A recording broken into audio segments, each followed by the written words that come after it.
ನಮಸ್ಕಾರ. ಗೋವಿಂದ ರೆಡ್ಡಿ.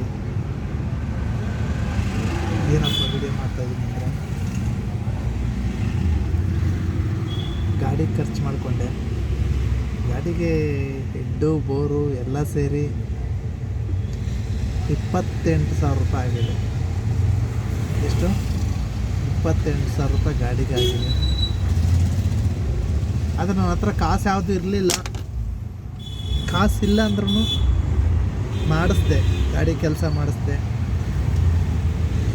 ಕಾಸು ಯಾಕಪ್ಪ ಇರಲಿಲ್ಲ ಅಂದರೆ, ಒಬ್ಬ ವ್ಯಕ್ತಿನ ನಂಬಿಡಿ, ಒಬ್ಬ ವ್ಯಕ್ತಿ ಕಷ್ಟ ಸುಖ ನೋಡಿದೆ ನಾನು. ನನಗೆ ಕಷ್ಟ ಆದರೂ ಪರವಾಗಿಲ್ಲ ಅಂತ ಒಬ್ಬ ವ್ಯಕ್ತಿಗೆ ನಾನು ಸಾಲ ಮಾಡಿ, ಬೇಕಂದ್ರೆ ಸಾಲ ಮಾಡಿ ಆ ವ್ಯಕ್ತಿಗೆ ಹೆಲ್ಪ್ ಮಾಡಿದೆ. ಆದರೆ ಆ ವ್ಯಕ್ತಿ ನಡೆಸ್ಕೊಳ್ಳಿಲ್ಲ.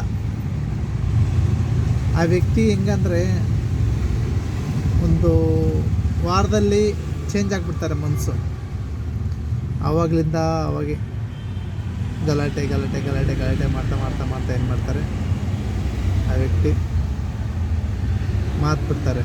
ಯಾಕಂದರೆ ಅವ್ರಿಗೆ ಗೊತ್ತಾಗ್ಬಿಡುತ್ತೆ, ದುಡ್ಡು ಕೇಳ್ತಾರೆ.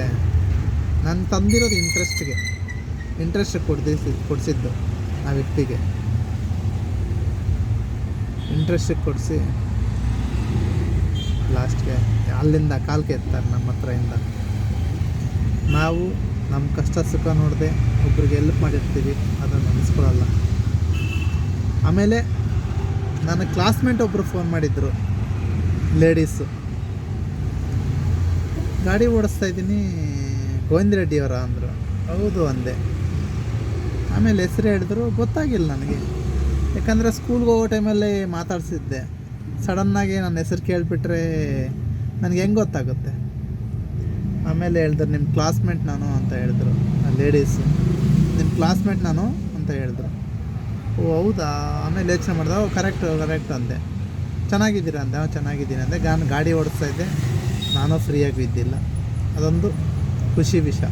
ಒಬ್ಬ ಕ್ಲಾಸ್ಮೇಟು ಫೋನ್ ಮಾಡಿದ್ದಾರೆ ಅಷ್ಟೇ, ನಮ್ಮನ್ನು ನೆನೆಸ್ಕೊಂಡು. ಅರ್ಥ ಆಯ್ತಾ? ಗಾಡಿ ರೆಡಿ ಆಯಿತು. ಗಾಡಿ ಸ್ಮೂತಾಗಿದೆ, ಗಾಡಿ ಓಡಿಸೋಕ್ಕೆ ಸೂಪರಾಗಿದೆ ಮಾತ್ರ. ಯಾಕಂದರೆ ಇಂಜಿನ್ ಕೆಲಸ ಮಾಡಿಸಿ, ದೊಡ್ಡ ಕೆಲಸ. 4-5 ವರ್ಷ ಗಾಡಿ ಕೆಲಸ ಏನಿರಲ್ಲ ಅಷ್ಟೊಂದು. ನಮಗೆ ಕಷ್ಟ ಆದ್ರೂ ಒಬ್ರಿಗೆ ಹೆಲ್ಪ್ ಮಾಡ್ತೀವಿ ಅಂದರೆ ಅದು ನೆನೆಸ್ಕೋಬೇಕು. ಆಮೇಲೆ ಎಲ್ಲರೂ ರಕ್ತದಾನ ಮಾಡಿದ್ರೆ ತುಂಬ ಒಳ್ಳೆಯದು. ಯಾರಿಗೇ ಬ್ಲಡ್ ಬೇಕಂದ್ರೆ ನಾನು ಕಾಂಟ್ಯಾಕ್ಟ್ ಮಾಡಿ, ನನಗೆ ಹೆಲ್ಪ್ ಮಾಡಿದ್ದೀನಿ. ಮುಂದಕ್ಕೂ ಯಾರಿಗನ್ನ ಬ್ಲಡ್ ಬೇಕಂದ್ರೆ ಹೆಲ್ಪ್ ಮಾಡ್ತೀನಿ, ಸರಿನಾ? ಅಷ್ಟೇ ನಾನು ಹೇಳಬೇಕಾಗಿರೋದು. ಆಮೇಲೆ ಮೊನ್ನೆ ಸೋಮವಾರದಿಂದ ಇನ್ಸೆಂಟಿವ್ ಬಂದಿದೆ ನಮಗೆ. ಸೋಮವಾರದಿಂದ ಟಾರ್ಗೆಟ್ ಇದೆ. ಸೋಮವಾರ, ಮಂಗಳವಾರ, ಬುಧವಾರ, ಗುರುವಾರ, ಶುಕ್ರವಾರ, ಶನಿವಾರ, ಭಾನುವಾರ 7 ದಿವಸ ಟಾರ್ಗೆಟ್ಗೆ ನಾನು 6 ದಿವಸಕ್ಕೆ. ಇವತ್ತು ಶನಿವಾರ ಇವತ್ತಿಗೆ ಕ್ಲೋಸ್ ಮಾಡಿಬಿಟ್ಟೆ ಟಾರ್ಗೆಟ್ ಎಲ್ಲ. ಅವನು ಎಷ್ಟು ಕೊಟ್ಟಿದ್ನೋ ಎಲ್ಲ ಟ್ರಿಪ್ಪು ಕ್ಲೋಸ್ ಮಾಡಿಬಿಟ್ಟೆ. ನಾಳೆ ಭಾನುವಾರ, ನಾಳೆ ಬೇರೆ ಯಾವುದನ್ನು ಮಾಡಬೇಕು. ಯಾರ್ಯಾರು ಊಬರ್ ಮಾಡ್ತಾಯಿದ್ರು ಎಲ್ಲರೂ ಊಬರ್ ಮಾಡಿ, ಇನ್ಸೆಂಟಿವು ಟಾರ್ಗೆಟ್ ಮಾಡಿ ಅಷ್ಟೇ. ಏಕೆಂದರೆ ನೀವು ಟಾರ್ಗೆಟು ಕಂಪ್ಲೀಟ್ ಮಾಡ್ತಾಯಿದ್ರೆ ನಿಮ್ಮ ಕಷ್ಟ ಅದು ಇರಲ್ಲ. ಅದು ನಾನು ಬೇರೆಯವ್ರಿಗೋಸ್ಕರ ಸಾಲ ಮಾಡಿದ್ದೀನಿ, ಇಂಟ್ರೆಸ್ಟ್ ಕಟ್ಟಬೇಕಲ್ಲಿ ಅವ್ರಿಗೆ, ಸರಿನಾ? ಇವಾಗ ನನ್ನ ಗಾಡಿಗೂ 27,000 ರೂಪಾಯಿ 28,000 ರೂಪಾಯಿ ಸಾಲ ಮಾಡಿ ಇದು ಮಾಡಿದ್ದೀನಿ. ಅದರದ್ದು ಇಂಟ್ರೆಸ್ಟ್ ಕಟ್ಕೊತೀನಿ, ದುಡಿತೀನಿ. ಒಬ್ಬರು ಮೋಸ ಮಾಡಿದ್ದಾರೆ ಅಂತ ನಾವು ಸುಮ್ಮನೆ ಇರೋಕ್ಕಾಗಲ್ಲ, ಸರಿನಾ? ಅವರು ನಮಗೆ ಮೋಸ ಮಾಡಿದರೆ ಅವ್ರಿಗೆ ಮೋಸ ಮಾಡೋರು ಇರ್ತಾರೆ. ಇದೊಂದು ಅರ್ಥ ಮಾಡ್ಕೊಳ್ಳಿ, ಸರಿನಾ? ನಾನು ನಮ್ಮ ಫ್ಯಾಮಿಲಿಗೇನು ಖರ್ಚು ಮಾಡಿಲ್ಲ, ನಮ್ಮ ಫ್ಯಾಮಿಲಿಗೇನು ಅಷ್ಟೊಂದು ನಾನು ನೋಡೂ ಇಲ್ಲ. ನಮ್ಮವ್ರು ಅಂತ ಎಲ್ಲ ಇದು ಮಾಡಿದೆ. ಓಕೆ, ಕಷ್ಟಪಟ್ಟು ದುಡಿತೀನಿ, ಸಾಲ ತೀರಿಸ್ಕೊತೀನಿ.